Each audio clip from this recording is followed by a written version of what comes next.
Hello अंशियन lovers, welcome back to my channel.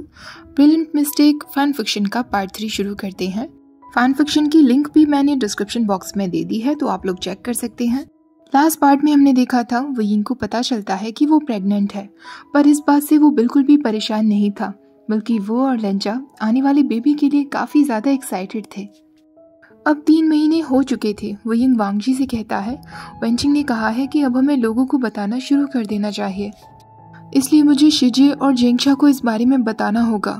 वयिंग इस बात पर थोड़ा मुंह बनाने लगता है, तो वांगजी उससे पूछता है, तुम्हें नहीं लगता कि वो लोग खुश होंगे? वयिंग कहता है, वो लोग समझ नहीं पाएंगे।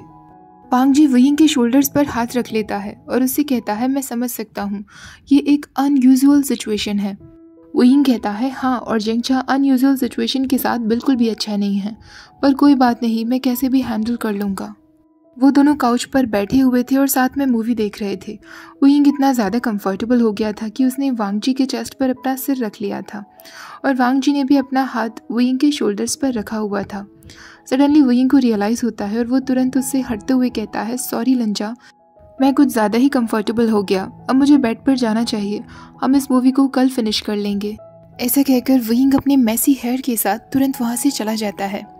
वांगजी उठकर बैठता है, उसकी तरफ ही देख रहा होता है। एक मोमेंट के लिए उसे लगा था कि शायद वयिंग उसके साथ, इससे पहले कि उसके दिमाग में कोई और थॉट आता, वो खुद को समझाता है कि इस बारे में वो दोनों पहले ही डिस्कस कर चुके हैं। वो दोनों साथ साथ ज़रूर हैं, पर वयिंग और उनके बीच में सिर्फ फ्रेंडशिप है और वांगजी इस बात को अच्छे से समझता है। उसे इस बात की ही खुशी है कि अब वो वयिंग की लाइफ का एक हिस्सा है। अगली सुबह वयिंग ऑफिस जाने के लिए लेट हो रहा था। वैसे तो कभी भी वो पंक्चुअल नहीं रहा है, पर जब से वो और लंजा साथ साथ हैं, हमेशा वो दोनों साथ में ही ऑफिस जाते हैं। पर वयिंग आज अभी तक अपने रूम से बाहर तक नहीं निकला था। वांगजी उसे फ़ोन करता है तो वयिंग फ़ोन का भी कोई आंसर नहीं दे रहा था। वांगजी अब जैसे ही वयिंग के दरवाजे पर नॉक करने वाला होता है, वयिंग तुरंत रूम से बाहर आ जाता है। उसने कपड़े पहन लिए थे, बाल उसके अभी भी थोड़े थोड़े गीले थे और मैसी हो रहे थे। हमेशा की तरह उसने अपने रिस्ट में रेड कलर का एक इलास्टिक बैंड पहना हुआ था और अपना ऑफिस बैग कैरी किया हुआ था। वो वांगजी से ब्रेथलेस होते हुए कहता है, सॉरी लंजा, आज सुबह मेरे लिए बहुत रफ थी। वांगजी उससे कहता है, इट्स ओके वयिंग, हमारे पास अभी टाइम है। वयिंग कहता है, पर मुझे पता है कि तुम्हें लेट होना बिल्कुल भी अच्छा नहीं लगता। वो अपना रेड इलास्टिक बैंड निकालता है और पोनीटेल बनाते हुए कहता है, अगली बार से मैं बेटर करने की कोशिश करूंगा और जल्दी से रेडी हो जाया करूंगा। वयिंग का फेस काफ़ी टायर्ड और बहुत ज़्यादा रेड दिख रहा था। वांगजी उससे पूछता है, क्या तुम ठीक हो वयिंग? वयिंग कहता है, हाँ मैं ठीक हूँ। वो तुरंत अपना ऑफिस बैग पकड़ता है और वांगजी से कहता है, अब हमें जल्दी चलना चाहिए, हम लेट हो जाएंगे। वांगजी फिर उसके नज़दीक आते हुए पूछता है, क्या तुम श्योर हो कि तुम ठीक हो? तुम्हारी फेस से लग रहा है कि तुम्हें बुखार है। वयिंग कहता है, मैं बिल्कुल ठीक हूँ लंजा, तुम हमें लेट करवा रहे हो, जल्दी चलो। वांगजी को अभी भी विश्वास नहीं हो रहा था, तो वयिंग उसका हाथ लेकर अपने फोरहेड पर रखते हुए देखता है, तुमने देखा ना, मैं बिल्कुल ठीक हूँ। वो दोनों कार में बैठ तो जाते हैं, पर वांगजी को अभी भी लग रहा था कि वयिंग की तबीयत कुछ ठीक नहीं।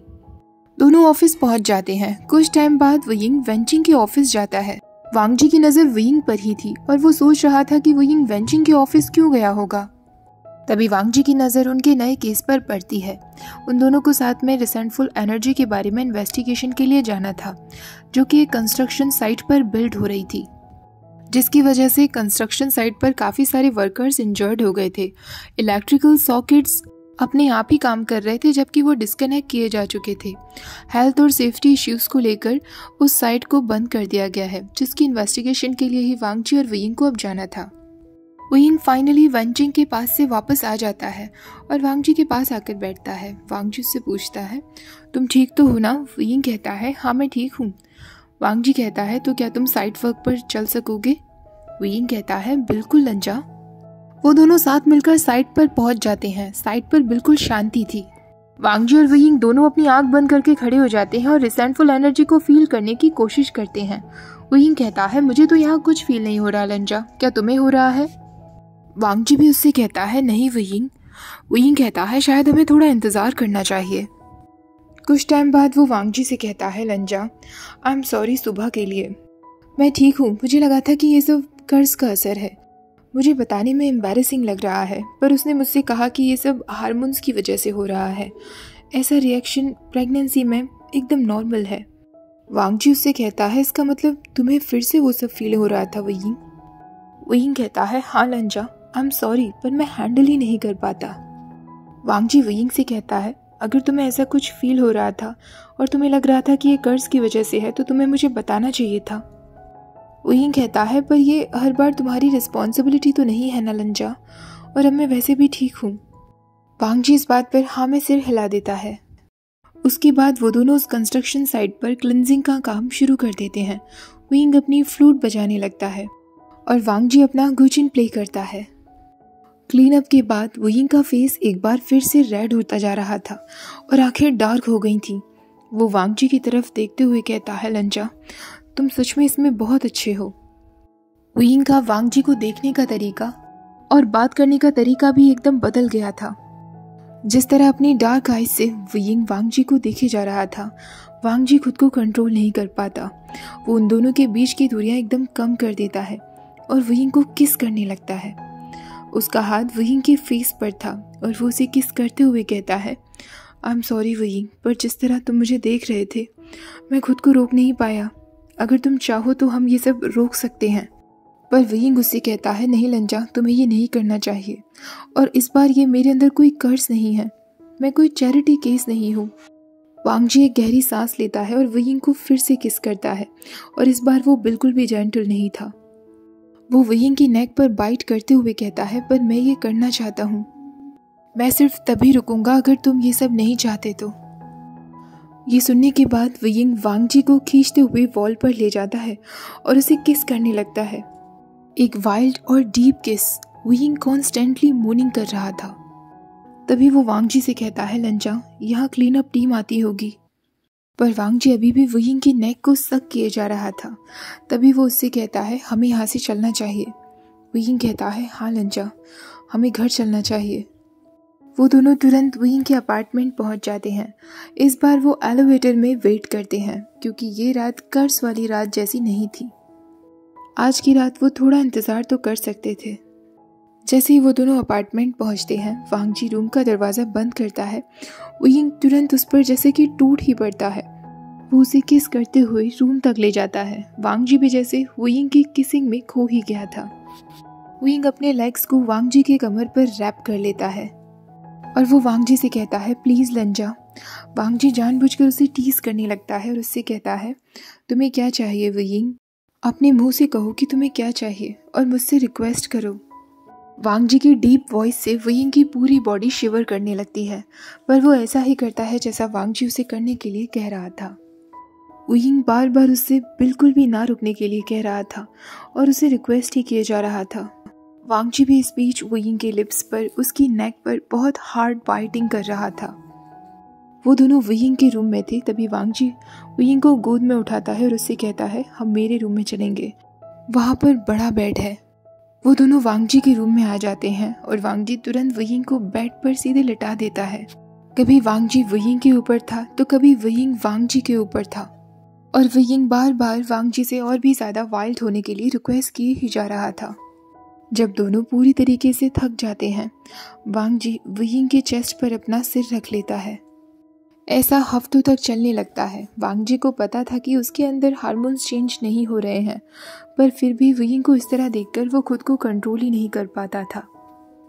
प्रेगनेंसी की वजह से वयिंग को अक्सर मॉर्निंग सेक्स की बहुत इच्छा होने लगी थी और वांग जी हमेशा उसके लिए रेडी रहता था। अक्सर वयिंग इतना ज़्यादा थक जाता था कि मॉर्निंग सेक्स के बाद वो फिर से सो जाता था।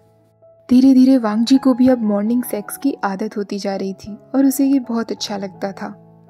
प्रेगनेंसी की वजह से वयिंग की हॉर्नीनेस तो बढ़ती जा रही थी, पर अभी तक उसका स्टमक शो होना शुरू नहीं हुआ था। जब इस बारे में उसने वेंचिंग से पूछा तो वेंचिंग ने उससे कहा अभी इसलिए शो नहीं हो रहा है क्योंकि तुम टॉल हो। हालांकि वयिंग उससे कहता है ये कैसा रीज़न हुआ। वेंचिंग उससे कहती है तुम्हारी बॉडी में जो फीटस है वो केवल 4 इंच बड़ा है। अभी जो तुम्हारी बॉडी में है वो बेबी नहीं है, वो अभी यूट्रस है जो एक्सपेंड हो रहा है। डेवलप होने में थोड़ा टाइम लगेगा, पर चिंता मत करो, जल्दी ही तुम्हारी बेली शो होने लगेगी और तुम अपने खुद के पैरों तक को नहीं देख पाओगे। ये सुनने के बाद वांग जी और वयिंग दोनों एक दूसरे की तरफ देखने लगते हैं। अब दोनों जब बाहर आते हैं तो वांग जी वुयिंग से कहता है, हमें लोगों को बताना होगा वरना बहुत ज़्यादा कॉम्प्लिकेटेड होता जाएगा। वुयिंग कहता है, हाँ लंजा, मैं जानता हूँ। अब वो दोनों वापस अपने घर आ जाते हैं। वुयिंग बहुत ज़्यादा थका हुआ था। वो अपना ऑफिस बैग साइड से रखता है और तुरंत सो जाता है। वांग जी उसे डिनर टाइम पर जगाता है। उसने वुयिंग के लिए राइस बनाए थे। वो उसे खिलाने लगता है और उससे कहता है, कैसा रहेगा कि हम दोनों पहले मीटिंग फिक्स करें और उसके बाद तो हमें बताना ही होगा। मैं अपने भाई लान चिचैन को मैसेज करता हूँ और उनसे मिलने के लिए कहता हूँ और तुम जिंगशा को टेक्स्ट करो। वुयिंग कहता है, शायद तुम ठीक कह रहे हो। वो दोनों अपना अपना फ़ोन उठाते हैं और तुरंत मैसेज कर देते हैं। उसके बाद वुयिंग कहता है, मैंने उसे कल मिलने के लिए बुलाया है, क्या तुम मेरे साथ चलोगे? वांग जी कहता है, हाँ। वुयिंग कहता है, पर जिंगशा तो मेरा भाई है ना, मुझे खुद ही ये प्रॉब्लम सॉल्व करनी चाहिए। मैं भी कितना डम्ब हूँ जो तुम्हें ये सब में डाल रहा हूँ। तुम्हें आने की ज़रूरत नहीं है। वांग जी उससे कहता है, पर मैं आना चाहता हूँ। वुयिंग कहता है, ठीक है लंजा, कल मैंने जिंगशा को चले चुफांग्स नाम के बार में बुलाया है। वांग जी उससे कहता है, बार में? वुयिंग कहता है, हाँ, अगर हम पब्लिक में होंगे तो जिंगशा थोड़ा कम नाराज़ होगा और बाद में मैं उसे सेलिब्रेशन के रूप में थोड़ी ड्रिंकिंग भी करवा दूंगा। जिंगशा पब्लिक में खुद को कंट्रोल कर पाएगा। वांग जी उससे कहता है, ठीक है। वुयिंग की हॉर्नीनेस बंद ही नहीं हो रही थी और कभी कभी तो वो ऐसे टाइम पर हॉर्नी हो जाता था जब उसे खुद ही बहुत गुस्सा आता था। वुयिंग वांग जी को बाथरूम में पुश करते हुए कहता है, आई एम सॉरी लंजा। वो उसे मैसीली किस करने लगता है। थर्सडे नाइट थी और शाम के 6:30 बज रहे थे। वो दोनों बार में थे। वुयिंग को ऐसे टाइम पर इतना एक्साइटेड फील हो रहा था कि वो वांग जी का हाथ पकड़कर उसे सीधा बाथरूम में खींच कर ले आया था। एक क्विक हॉट सेशन के बाद वुयिंग को याद आता है कि उसका भाई वहां पहुंचने वाला होगा। वो वांग जी से कहता है, ठीक है लंजा, अब हमें बाहर चलना चाहिए। वो दोनों साथ में बाथरूम से बाहर आ जाते हैं। वो बिल्कुल समय पर आए थे क्योंकि जिंगशा ऑलरेडी टेबल पर बैठा हुआ था और इम्पेशेंटली उन दोनों का वेट कर रहा था। वो देखता है कि जिंगशा के साथ हुएसांग भी बैठा हुआ था। वुयिंग पास जाकर कहता है, हुएसांग, मुझे नहीं पता था कि तुम भी आने वाले हो। जिंगशा वुयिंग से कहता है, तुम लेट हो। वुयिंग टेबल पर बैठ जाता है और वांग जी को भी अपने पास बिठाते हुए कहता है, सॉरी जिंगशा, वैसे तुम यहाँ क्या कर रहे हो हुएसांग? तो जिंगशा कहता है, मैंने उसे इन्वाइट किया है। तुम लांग वांग जी को अपने साथ हर वक्त रखते हो, एक इमोशनल सपोर्ट एनिमल की तरह, तो क्या मैं अपने दोस्त नहीं लग सकता? वांग जी गुस्से में जिंगशा की तरफ देखने लगता है। वुयिंग उससे कहता है, जिंगशा प्लीज फालतू बातें मत करो। मैंने तुम्हें इतने टाइम से नहीं देखा और तुम मुझसे फालतू में झगड़ा कर रहे हो। अब वो हुएसांग और वांग जी को आपस में इंट्रोड्यूस करवाता है।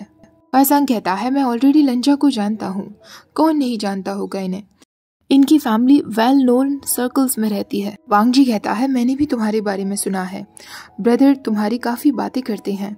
वुयिंग वांग जी की तरफ देखते हुए कहता है, तुम्हारे भाई हुएसांग को जानते हैं?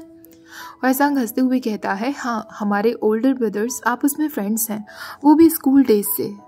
वुयिंग कहता है, ये दुनिया सच में कितनी छोटी है। तभी वो जिंगशा से कहता है, जिंगशा, मैंने तुम्हें आज यहाँ कुछ बात करने के लिए बुलाया है। तभी वेटर वहाँ ड्रिंक्स लेकर आ जाता है। जिंगशा कहता है, पहले हमें ड्रिंक कर लेना चाहिए।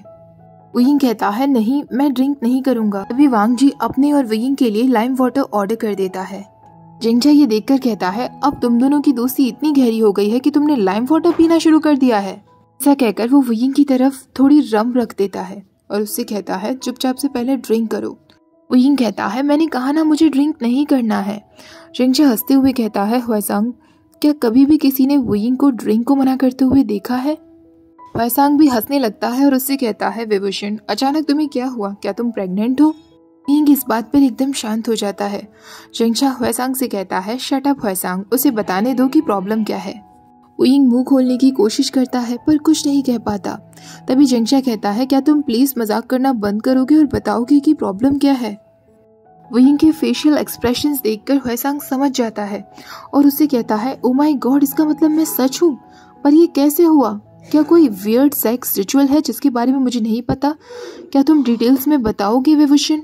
जिंगशा कहता है, क्या तुम पागल हो गए हो विभूषण? तुम सच में प्रेग्नेंट हो? वुयिंग उससे कहता है, हाँ जिंगशा। जिंगशा उससे कहता है, पर ये कैसे पॉसिबल है? वो लाउडली बात करने की कोशिश करता है पर तभी वो देखता है कि वो बार में था जहाँ लोग उसकी तरफ देख रहे थे। वो अपनी आवाज़ को थोड़ा शांत करता है और उससे कहता है, तुम्हारे पास तो कोई यूट्रस भी नहीं है। वुयिंग हेल्पलेसली उससे कहता है, पर अब है जिंगशा। ह्वेसांग कहता है और जहाँ तक मुझे लगता है इस बेबी का फादर लंग वांग जी है। वांग जी हाँ में सिर हिला देता है। जिंगशा कहता है मुझे लगा था कि तुम मुझे बताने वाले हो तुम लंग वांग जी को डेटिंग कर रहे हो या ज्यादा से ज्यादा उससे शादी करना चाहते हो, पर तुम मुझे बता रहे हो कि तुम उसके बेबी को जन्म देने वाले हो। विंग कहता है हम दोनों डेटिंग नहीं कर रहे। जिंगशा कहता है ये क्या बकवास है विभूषण, अगर तुम दोनों डेटिंग नहीं कर रहे फिर ये बेबी कहाँ से आया, तुम दोनों के बीच का रिश्ता क्या है। वांग जी वुयिंग की तरफ देखे जा रहा था ये जानने के लिए कि वुयिंग इस बात का क्या जवाब देगा। वुयिंग वांग जी की तरफ देखता है और कहता है मुझे नहीं पता। वो दोनों एक दूसरे की तरफ देखने लगते हैं। तभी ह्वेसांग बीच में कहता है पर ये बेबी बाहर कैसे आएगा, मेरे लिए तो ये ज्यादा इम्पोर्टेंट क्वेश्चन है। तभी जिंगशा कहता है what the hell is wrong with you Hwesang. आखिरकार वुयिंग कह देता है हम दोनों फ्रेंड्स विद बेनिफिट्स हैं। ह्वेसांग कहता है वाओ, तो क्या अभी भी तुम दोनों के बीच सब कुछ चल रहा है। डेफिनेटली चल ही रहा होगा, अब मैं समझ गया कि तुम दोनों बाथरूम में क्या कर रहे होंगे। सिचुएशन देखने के बाद वुयिंग का मन कर रहा था कि काश वो अभी ड्रिंक कर सकता। ओके गाइस, आज का पार्ट यही खत्म करते हैं। आज का ये ब्यूटीफुल पार्ट कैसा लगा आपको कमेंट्स में जरूर बताना। वीडियो अच्छी लगी हो तो प्लीज वीडियो को लाइक शेयर, चैनल को सब्सक्राइब करना मत भूलना। Thank you for watching, bye bye.